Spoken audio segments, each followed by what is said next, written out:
Oke, kali ini kita akan ngobrol-ngobrol sama salah satu pengajar atau sensei sebutannya ya, Iya. di LPK Indra Wijaya Indramayu tentang pengalamannya waktu dulu kerja di Jepang gitu. Jadi siapa tahu bisa jadi referensi juga buat teman-teman atau buat yang mau kerja di Jepang gitu. Supaya kita bisa sedikit punya gambaran lah gimana sih kerja di Jepang tuh atau suka dukanya apa aja sih gitu. Oke, langsung aja untuk yang pertama. Oh iya, sebelumnya kenalan dulu deh.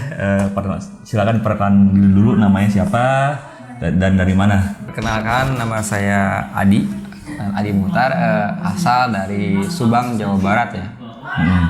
Saya dari LPK Indra Wijaya. Oke.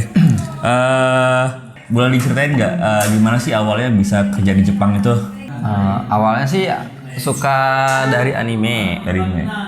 Suka anime awalnya itu. Anime apa yang dulu ya? Dulu sukanya Naruto. Oke. Ya, dulu ya, waktu SMP tuh suka Naruto. Gitu kan. Ke Naruto terus kerja terus kayaknya Jepang tuh kayak gimana sih, negara yang kayak gimana gitu kan. Pengen tahu gitu. Kayaknya kalau dilihat dari anime kayaknya indah gitu kan. Tempatnya unik-unik. Walaupun gitu. nggak seindah di anime ya. Iya, jadi penasaran kayak itu. Jadi setelah habis kontrak kerja di sini di perusahaan Tahun berapa itu? 2015. 2015. Perusahaan Jepang Yamaha-nya gitu ya. Ya. Saya cari kerja ketemu sama lembaga yang kayak memberangkat ke Jepang itu LPK gitu kan. Nawarin mau ke Jepang nggak gitu kan. Dari situlah mulai awalnya gitu saya ikut, coba deh bismillah aja. Waktu saat itu saya uang pun nggak punya gitu, bismillah lah, bismillah coba. Alhamdulillah ya 2015 itu mulai masuk LPK, belajar, ikut tes sampai 2 kali tes ya. Yang pertama tuh gagal, yang kedua kali baru lulus. 2016 berangkat. Berarti total 1 tahun ya persiapan ya? Lama ya? Persiapan karena emang dulu sih programnya negeri sih ya. Negeri kan tahu sendiri, jadi giliran gitu ya. Jadi nggak semua bisa bareng ya, giliran. Kuotanya banyak soalnya. Dulu di bagian apa kerja di Jepang? Kerja di bagian pabrik tekstil. Dia itu buat sebenarnya karpet ya, tapi dari benang. Dari benang. Di daerah mana tuh? Daerah Osaka, Sengnanshi Osaka. Itu dekat Bandara Kansai. Pokoknya dekat laut banget itu pinggirnya perusahaan. Iya, tadi belum jawab. Kenapa kepikiran kerja di Jepang? Apa karena di Indonesia nggak ada yang sesuai selera atau apa karena cuma sebatas karena anime doang? Pertama ya ingin bisa berbahasa Jepang ya. Awalnya itu kan dari awal lihat anime gimana, pengen tahu artinya tuh awalnya tuh, pengen tahu artinya gimana. Terus jadi belajar itu utama itu belajar bahasa Jepang. Kedua ya cari modal gitu kan, ingin apa ya, membantu perekonomian keluarga. Terus tambah pengalaman di Jepang kayak gimana, pengen tahu lah gitu, kerja di Jepang kayak gimana, tempatnya gimana, budayanya gimana, dan pengen tahu secara langsung gitu hidup di Jepang itu seperti apa kehidupannya. Berapa tahun di sana di Jepang? 3 tahun. 3 tahun. Iya. Selama 3 tahun itu apa yang didapat selain materi ya? Maksudnya pola pikir kah atau apa gitu? Kalau materi udah jelas ya pasti nabung ya gitu kan. Apa yang didapat? Terutama sih pola pikir, terus saya menghargai waktu, terus sama kebersihan terutama ya. Jadi kalau mau buang sampah tuh kayak lihat di Jepang tuh nggak mau buang sampah tuh malu. Ya kalau di sini pasti nyari tong sampah dulu kalau buang sampah, udah kebiasaan. Iya. Bener nggak? Kan di internet banyak ya selokan di Jepang tuh bersih sampai ada ikan-ikan di sana, bener nggak sih? Ya bener sih, bener. Ada. Aslinya bersih di sana. Bersih. Iya. Kayak kan kalau di berita juga kalau banjir kan kayak kolam renang gitu, kayak bening, bener nggak? Ya kalau banjir di kota mungkin yang nggak ada tanahnya masih bening ya. Kalau di kampung kalau banjirnya kan tetap ya? masih pertanian, lahannya kan cuma masih kotor. Karena nggak ada sampah aja jadinya. Karena nggak ada sampah jadi bening gitu. Aslinya seperti itu. Kan teman-teman saya juga banyak yang kerja di sana, cuma karena saya nggak mood ya, maksudnya nggak terlalu tertarik kerja di Jepang gitu. Buat pekerja dari Indonesia, gimana situasi kerja di sana itu? Kan masih beda ya kerja di Indonesia sama kerja Jepang. Kalau di sana kayak gimana sih? Terutama yang di pabrik ya, yang kita tahu aja. Sebetulnya ya sama aja sih kayak kerja di Indonesia, cuman lebih ketat mungkin ya. Lebih ketat. Ya lebih ketat, jadi lebih harus cepat, harus teliti, bener-bener ya terus. Jam kerjanya dari Saya tetap 8 jam sehari. Cuman waktu itu saya pabrik saya dari jam 5 pagi sampai jam 2 siang. Jam kerjanya. Itu kalau nggak lembur. Sip-sipan? Iya, sip-sipan. Intinya mah ya standarnya sih dari jam 8 sampai jam 5 umumnya itu kalau pabrik tuh. Kalau pabrik saya cuma dari jam 5. Terus kalau pas lagi istirahat itu ya, ada nggak sih ngerokok tuh?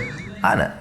Bebas kok kalau ngerokok. Bahkan kalau ya mau ke toilet dulu sebenarnya nggak terlalu ketat ya kalau ngerokok. Boleh gitu kan. Jadi pas jupung gitu 10 menit boleh lah ngerokok gitu. Istirahat sebentar. Istirahat sebentar. Ya kan biasanya kalau di pabrik begini ya, di Indonesia juga kan. Jadi di luar ya. Umumnya di luar boleh. Nah, teman saya pernah sekarang lagi kerja di pabrik gitu kan. Itu bener nggak sih misalkan di pabrik tuh isinya orang Indonesia semua kebanyakan. Jadi kayak satu Indonesia misalkan di Indonesia kayak ada kloter-kloter atau tempatnya di sini semua ngumpul gitu. Bener nggak di sana kayak gitu? Iya. Ya satu pabrik jadi kayak apa ya? Berguru gitu maksudnya kayak komunitas. Komunitas iya kan? Iya.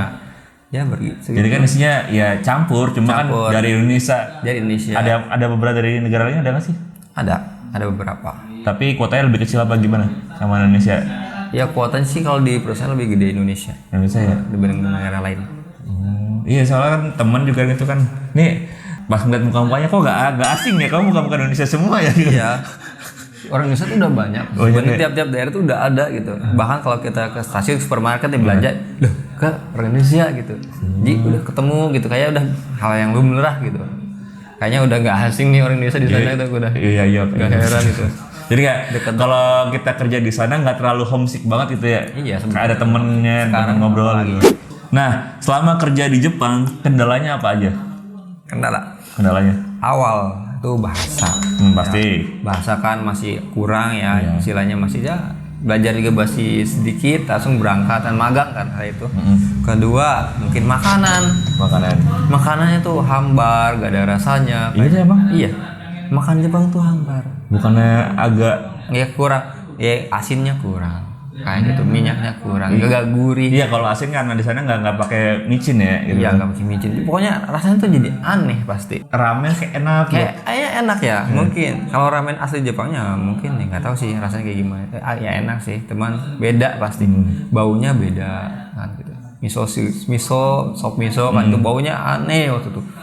Kayak muntah mual gitu kan. Nah itu adaptasi berapa lama itu kalau makanan? Adaptasi ya. Kalau saya mah dipaksakan ya, mau nggak mau ya daripada saya gimana, yang penting punya energi ya makan aja gitu. Gak penting gak enak ya berapa bulan lah. Sama lagi kendalanya? Kendalanya mungkin jauh dari keluarga, masih homesick gitu, terus ya kerjaan mungkin sama ya orang Jepangnya gitu kan. Orang Jepang nggak ada yang baik, ada yang gimana gitu sama kita tuh kan. Ya kita ya sabar aja. Nah, orang Jepang sendiri ngeliat pekerja Indonesia kayak gimana sih? Orang Indonesia sih kalau disuruh ini ya mau aja gitu kan, namanya kita kerja kan jadi orang gitu kan. Ya rata-rata sih ya orang Indonesia ada yang takut juga sama orang Jepang kan. Di awal pasti kayak gitu kan. Suruh ya mau aja. Ya penurut ya. Hitungannya orang Indonesia mah lebih penurut. Cuman emang sistemnya mungkin senioritasnya masih ada kayak gitu kan, senpai, junior itu. Kayak ke junior itu kayak beda banget gitu ya. Gitu. Ada yang pernah dimarahin sampai parah-parah gak? Ya ada. Kayak gimana tuh? Yang tahu aja. Yang paling parah aja yang paling jadi parah. Jadi baka-bakain lah gitu. Baka-baka. Iya pasti. Setelah itu kalau fisik main fisik. Ya enggak sih, alhamdulillah fisik perusahaan saya enggak. Ya, cuman ngomelan doang. Ngomelan kayak pulang ke negara lu gitu. Iya gitu. Iya, pulang aja kalau nggak bisa pulang. Ya, sabar aja gitu kan. Di awalnya aja, tapi setelah kita udah mulai bisa kerja, orang Jepang tuh 180 derajat tuh berubah. Kayak deket banget. Baiknya minta ampun. Berarti emang dari awalnya aja sebenarnya beratnya itu di Jepang. Jadi buat teman-teman katanya dari awalnya aja berat awalnya aja. Ya, kalau sabar. udah terbiasa, udah enak gitu udah. Iya. Enak. Rasanya yang membetahkan itu nanti setelah 6 bulan ke atas sebenarnya. Kalau di bawah 6 bulan homesick iya gitu kan. Ya dari orang tua kan dimarahin, bahasa belum ngerti, makannya nggak enak gitu kan, banyak banget. Jadi kayaknya gimana gitu, saya gimana gitu.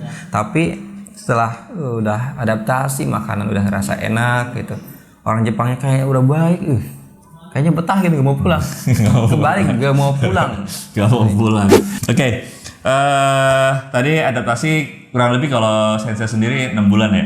Mungkin beda-beda sama orang, masing-masing orang beda-beda gitu. Berarti pulang ke Indonesia tahun berapa? 2019. 2019. Oke. 3 tahun dari 2017 ya? Dari 2016, 17. 17, 18, 19 gitu ya. 3 tahun.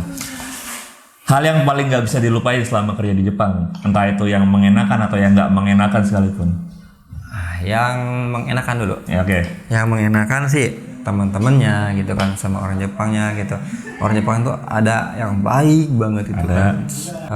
Lingkungannya juga bersih gitu kan. Saya senangnya tuh saya tuh bersih, udaranya bersih gitu. Serba praktis, nggak bising kayak gini kayak rame klakson. Sana ya aman gitu, kayaknya tenang banget di sana tuh. Hidupnya tenang kayak.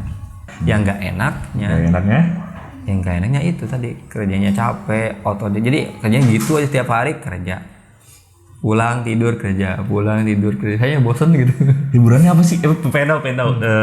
Hiburan. Soal hiburan untuk orang-orang Indonesia yang kerja di sana, hiburannya Ya, apa aja? hiburannya biasanya hari Minggu ya paling sepeda. Saya kan dekat laut ya. Laut. Oh, ini yang gitu. Daerah pinggiran ya istilahnya kayak ya Osaka Osaka tuh gitu.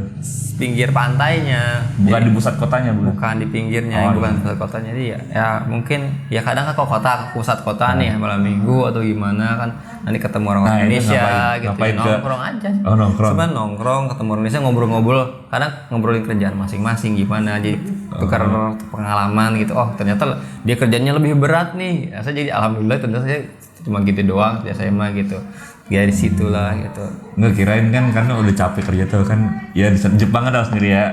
Agak bebasnya kayak apaan bebas, gitu. emangnya tergantung kitanya ya. Kalau kitanya bebas ya gaulnya sama yang bebas juga ya ikut bebas juga gitu kan. Kita kan punya aturan diri sendiri gitu. Menahan diri. Harus bisa menahan diri. Kalau nggak bisa menahan diri, tabungan habis. Ya tabungan habis ya benar. Pasti pengennya tuh nongkrong, jalan gitu kan. Ya kalau yang untuk refreshing mah yang deket-deket aja kalau bisa mah ya, yang di taman lah, mau kemana yang deket gitu, cari teman yang deket. Cuman buang itu doang, buang apa rasa jenuhnya itu. Oke. Nah, tadi udah sesi pertama yang agak seriusnya ya karena tentang pengalaman. Nah, sekarang saya akan kasih pertanyaan rapid fire question yang kalau mau jawab silakan jawab, kalau misalkan nggak mau jawab skip aja gitu. Pertanyaannya yang hura-hura lah. Yang lebih ke rasa penasaran saya yang ada di Jepang karena saya belum pernah ke Jepang kan. Kalau saya udah pernah ke Jepang yang udah ngeliat langsung gitu ya. Oke, untuk yang pertama nih. Ya. Apa betul orang-orang Jepang itu benar-benar hafal semua kanji? Mungkin. Ya nggak semuanya mungkin. Ada mungkin bagi orang yang berpendidikan tinggi mungkin yang hafal gitu. Tapi kalau ada yang kayak kan banyak yang nggak berpendidikan tinggi juga ada ya. Kirain tuh sama aja. Ya. Mereka nyuruh kita musik yang dengan kanji-kanji gitu, mereka ternyata nggak ini juga ya. Ya, yang intinya mah yang nyuruhnya itu ya Peter batik gitu ya. Yang enggak apa ya enggak gitu ada gitu. Enggak kayak kita banget gitu maksudnya. Walaupun nggak hafal, jadinya nggak semua hafal doang gitu. Oke, yang kedua. Apa betul orang-orang Jepang itu mayoritas nggak mau menikah? Betul. Pernah dengar sendiri nggak dari orang Jepang kalau dia tuh nggak mau nikah? Pernah. Kayak gimana tuh? Dia teman selingkuhan kerja gitu. Kenapa kau nikah? Enggak cina. Biaya hidupnya besar katanya. Biaya hidupnya besar. Iya kan nanti kan harus uangnya katanya harus kasih istri semua.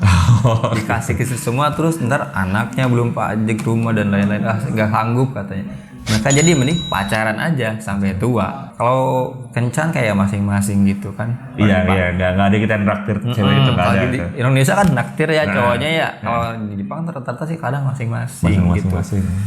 Ya itu alasannya. Berarti bener ya katanya orang Jepang tuh mayoritas nggak mau nikah, jadi ada pengalaman dari saya sendiri. Saya nanya langsung soalnya. Nanya langsung gitu ya. Nah apa sih nggak mau nikah gitu? Oke. Katanya nih orang Jepang itu suka naik kendaraan umum karena pajak kendaraan yang mahal banget. Katanya saya baca dari berita. Sebenarnya banyak nggak sih orang Jepang yang punya mobil atau punya kendaraan pribadi kayak Indonesia? Banyak. Rata-rata punya mobil ya. Punya mobil. Mobil apa tuh? Mobilnya pabrik Jepang atau pabrikan Eropa? Campur sih. Campur. Eropa. Tapi kenapa yang ya kita yang terekspos di Jepang itu ya, kenapa orang Jepang tuh suka jalan kaki, suka naik bus kalau tapi mereka sendiri punya kendaraan gitu. Mungkin karena pajak pertama, parkiran yang mahal. Ya. Kedua, kadang tempat parkirnya tuh yang jauh. Misalkan kita mau kemana ke tempat ini, ternyata parkiran itu jauh, tempatnya mending naik kereta aja lebih irit gitu. Tapi orang Jepang sendiri kalau naik mobil tuh dalam rangka apa gitu? Mungkin apa ya, jalan-jalan mungkin bisa, atau acara keluarga dan lain-lain ya. Kalau bisnis mungkin ya, kalau nggak perlu mah mereka mending jalan kaki gitu. Kalau kita ada acara kan, orang Jepang tuh nggak bawa mobil, kenapa? Takut pulangnya itu mabuk. Wah, iya bener-bener masuk akal. Jadi makanya mereka tuh mending berangkat naik kereta aja, soalnya pasti pulangnya takutnya mabuk kan, nggak boleh di Jepang ya, bawa sedikit iya, itu pasti kena hukuman. Jadi kena itu, jadi mereka lebih baik jalan kaki. Oh gitu alasannya yang masuk akal ya. Karena biasanya kalau ada acara kan pasti ada ya sediain minum, pasti minum, sake segala macam gitu ya. Nah ini nih, nyambung ke tadi ke yang mabuk ya. Katanya orang Jepang itu suka banget mabuk setelah pulang kerja. Seberapa sering Sensei nemuin orang Jepang yang mabuk setelah kerja? Nggak seberapa sering sih. Sebenarnya nggak seberapa sering, cuman ya orang-orang tertentu saja yang kayak bener-bener mabuk mah. Tapi ya kalau di perusahaan sih nggak begitu. Lihat sih. Di film-film dia berita juga kan, kayak misalnya di jalan di trotoar pada teler gitu kan ya, pakai pakaian kerja gitu kan. Pernah ngeliat langsung nggak? Pernah sih, sekali 2 kali pernah. Kayak gimana tuh? Kayak orang nggak tahu, orang kecapean atau orang mabuk nggak tahu sih ya itu ya. Intinya suka di jalan tuh ya ketiduran sampai gitu. Terus orang-orang ngelewatnya gimana? Ya dibiarin aja sih. Biarin aja. Iya, di Jepang itu ya dibiarin, nggak ditanyain kenapa gitu. Paling kalau mungkin ada petugas mungkin ditanya ya. Karena kalau orang-orang umum enggak sih, cuma lewat-lewat doang. Lewat aja. Kadang sampai ada yang dulu tuh waktu itu ada berita gitu, orang tuh meninggal itu tuh sampai meninggal itu, orang itu nggak tahu orang tuh. Mungkin kita juga takut kali ya, maksudnya. Iya, mungkin ya, kita kan jadi kayak punya kesibukan masing-masing kan ngurusin orang gitu banget sih. Sampai ada yang meninggal teman-teman. Oke, yang terakhir aja nih, katanya orang Jepang tuh suka judi, kayak pachinko gitu ya. Nah, seberapa banyak sih tempat pachinko di Jepang? Banyak gak? Banyak, hampir tiap kota tuh ada pasti. Itu pachinko satu wilayah atau gimana? Satu wilayah sih. Kalau pachinko semua isinya tuh bisa satu jalan itu isinya pachinko semua enggak? Jadi satu kayak gedung kayak minimarket supermarket kayak gitu tuh, besarnya juga gitu. Kayak toko besar gitu ya. Itu pachinko satu toko itu tuh. Kalau kita mungkin ya minimarket ya, tapi isinya pachinko sebesar itulah. Pachinko tempat judi. Tapi rame terus ya? Rame. Rata-rata apalagi hari libur ya. Saya kalau hari libur jalan-jalan tuh ke kota tuh. Tempat pachinko tuh kayak pagi-pagi udah pada ngantri itu. Ini mau ngapain? Kayaknya mau ngantri makan atau apa? Ternyata pachinko. Oh, ada anime Slam Dunk dulu. Slam Dunk itu yang karakter si karakter utamanya si Hanamichi sama teman-temannya tuh ngantri pachinko, ngantri panjang. Tak kira cuma di anime doang, ternyata emang ada. Iya bener. Ngantri. Iya bener. Kaget kira emang ngantri makan ditelusuri satu. Loh, kok masuknya ke sini gitu. Pernah masuk gak? Enggak, saya belum pernah. Enggak berani nyoba aja. Barangkali penasaran gitu. Iya. Lihatnya enggak apa sih isinya gitu tuh. Menurut saya sih paling gitu doang mungkin ya. Saya nggak terlalu suka judi, nggak suka. Intinya haram, bikin udah haram. Iya. Nggak usah lagi ya. Takutnya kebablasan. Bener. Udah suka pachinko, biasanya ya kayak senpai senior saya ya, tuh gaji gede terus habis terus uangnya. Orang Jepang tuh ya. Kalau hari Minggu tuh itu pachinko. Hari libur tuh. Iya, kalau judi kan nggak selalu menang ya. Kalau gaji gede, tapi kalau ngeluh uangnya habis gitu. Gitu kan. Oke, kayaknya cukup sampai di sini dulu ngobrol-ngobrol kita. Nanti kalau diterusin bisa kemana-mana nih bahasannya. Karena kan bahasa Jepang kan panjang banget soalnya. Belum yang aneh-aneh itu yang jorok-jorok tuh. Ya udah, terima kasih Sensei udah meluangkan waktunya. Terakhir, ada pesan nggak buat teman-teman yang mau berangkat ke Jepang? Pesan-pesannya ya intinya semangat aja gitu. Jadi walaupun dikerasin, maupun dicecer gitu, apapun itu semangat aja. Itu tujuannya apa ya, untuk di Jepang biar terbiasa gitu. Capek biasa dimarahin, biasa kena mental gitu. Nanti kalau di Jepang biar gak kaget gitu. Oke. Ya untung dapat perusahaan yang baik kan gitu kan. Untung-untung ya. Syukur kan. Ya. Tapi kalau ada perusahaan yang ekstrim gitu, ketatnya nggak betah pengen pulang, katanya dimarahin terus. Sebenarnya nggak apa-apa, itu emang dari awal katanya di awalnya saja. Kalau udah biasa ada beberapa bulan kemudian kita udah bisa kerja baik gitu. Di awalnya harus sabar. Tuh kata sensei tadi bilang awalnya aja yang berat. Ya itu kan untuk membentuk kinerja kita juga ya. Kalau kita udah baik kerjanya, orang Jepang juga bakal baik gitu. Gitu ya. Oke, jadi terima kasih sensei waktunya. Oke, jadi segitu dulu tayangan kali ini. Sampai ketemu di tayangan selanjutnya. Bye bye. Bye bye. Oke, thank you.